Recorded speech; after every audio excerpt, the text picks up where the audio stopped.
Every morning, before the world even begins, you enter a quiet negotiation. It's not about time, or work, or discipline. It's about desire, the pull between your ancient need for rest and the relentless demand of the modern world. The alarm goes off. That sound, sharp, intrusive, slices through the calm darkness. Your body is heavy, your mind a fog. Your hand reaches out, searching for that single word that promises relief. Snooze. For a moment, it feels like victory. 9 borrowed minutes to escape, to delay, to pretend you're still in control.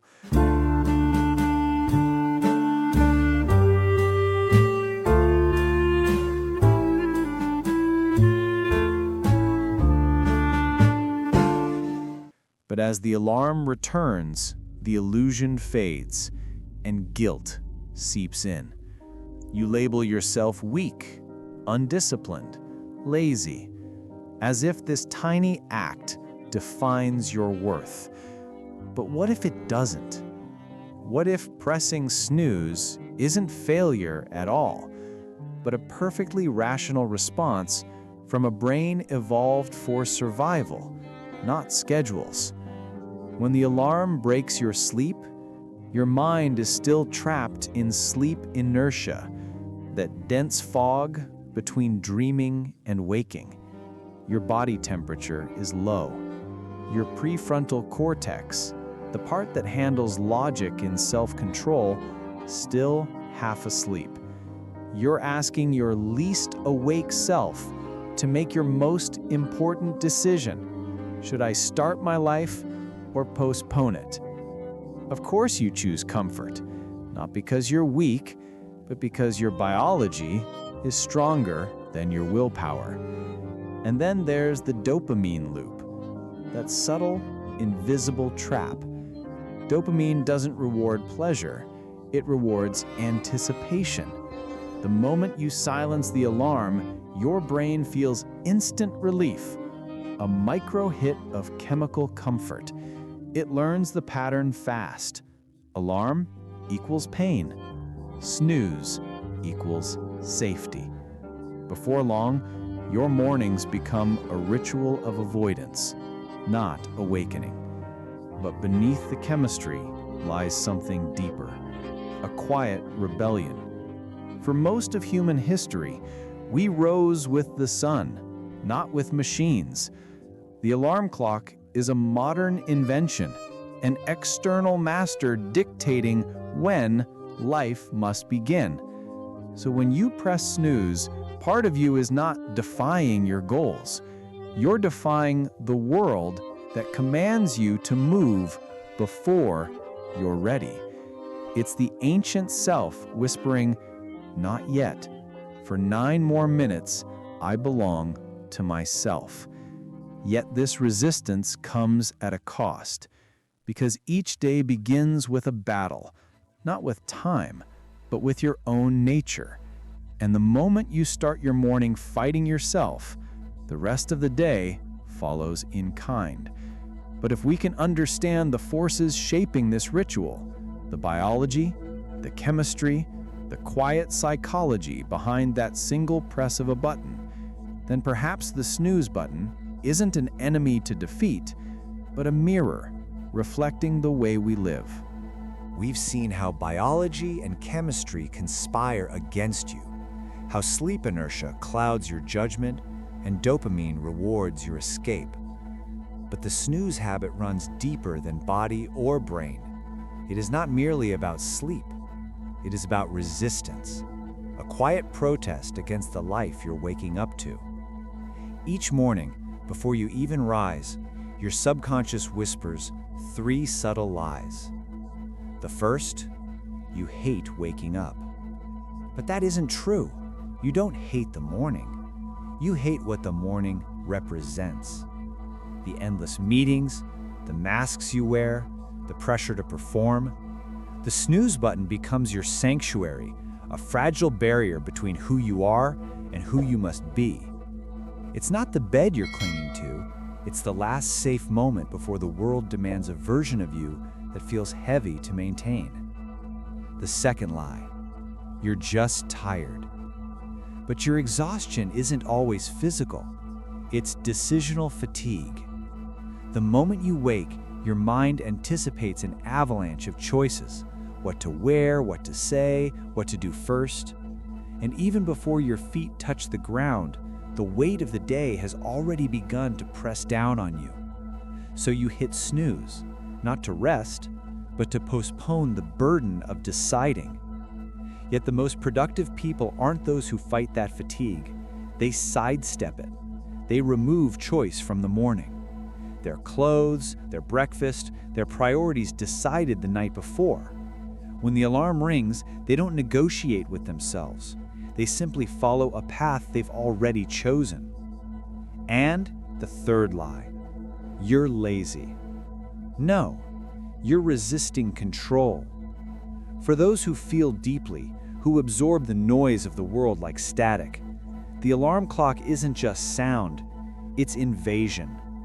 It drags you from peace into performance before your soul is ready.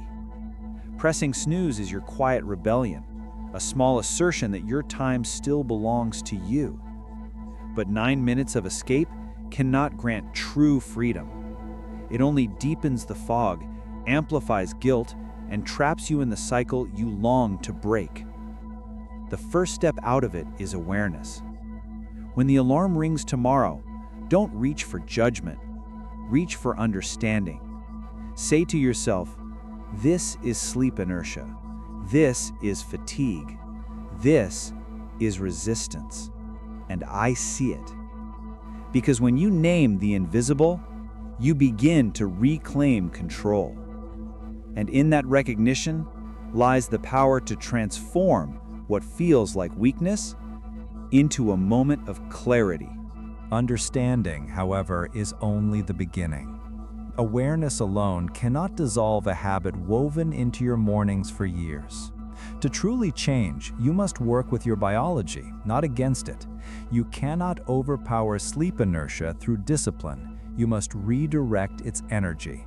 That begins with one simple principle: motion before thought. When the alarm rings, the mind is still half asleep, but the body can lead the way. Don't think, don't reason, move. Stand up. The moment your body leaves the bed, you signal to your brain that the day has begun.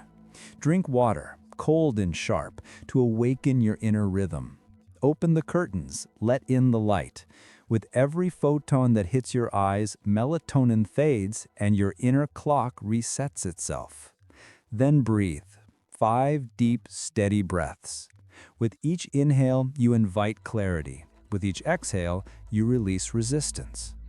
You've now made the most important transition of your day, from instinct to intention. Before your thoughts even gather, you've already acted. That's the quiet power of the 2-minute rule. Make the first move so small, your sleepy mind has no time to protest. And if you still feel that pull, that craving for just a few more moments, then use them wisely. Those 9 minutes don't have to be an escape. They can be a reset. Sit or lie still, but stay conscious. Feel the rhythm of your breath. Let silence fill the room. Then reach for the notebook you placed the night before. Write down 3 things you're grateful for. Small things, real things. Circle one task that truly matters today. Not 10, just 1. And write one simple joy you look forward to. Now, close your eyes again, not to drift away, but to see forward. Imagine yourself completing that single task. Picture the calm at the end of the day, not rushed, not forced, but earned. That image, that small act of visualization rewires the very loop that once kept you trapped. You've turned avoidance into agency. The snooze button is no longer your escape, it's your first act of control. And when you rise after those minutes, it won't be in guilt, but in calm determination. A quiet victory, born not from willpower, but from understanding.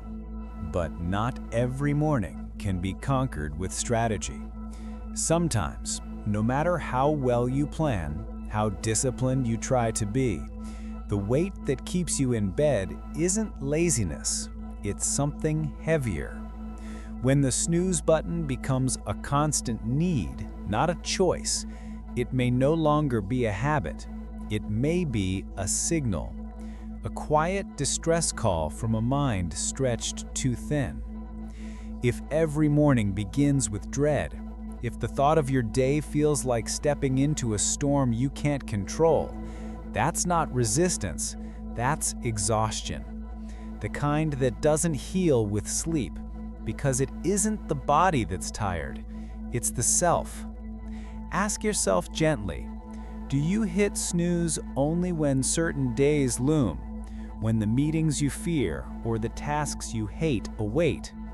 Do you spend your days performing a version of yourself that feels foreign, wearing a mask that drains you? Do you reach for your phone after hitting snooze, flooding your half-awake mind with noise to drown out what silence might reveal? If the answer is yes, then the alarm isn't your enemy, your life structure is. And the cure isn't a louder clock or a stronger coffee, it's change. A change of pace, of boundaries, maybe even of direction. Sometimes the snooze button is your psyche's final defense, a last space it can claim as its own. It's your spirit saying, I can't keep living like this. And in hearing that whisper, there's no weakness, only truth. But there's another truth worth knowing. Not everyone wakes in the same rhythm. Your body holds its own clock, your chronotype. Some are built to rise with the dawn, others come alive under moonlight.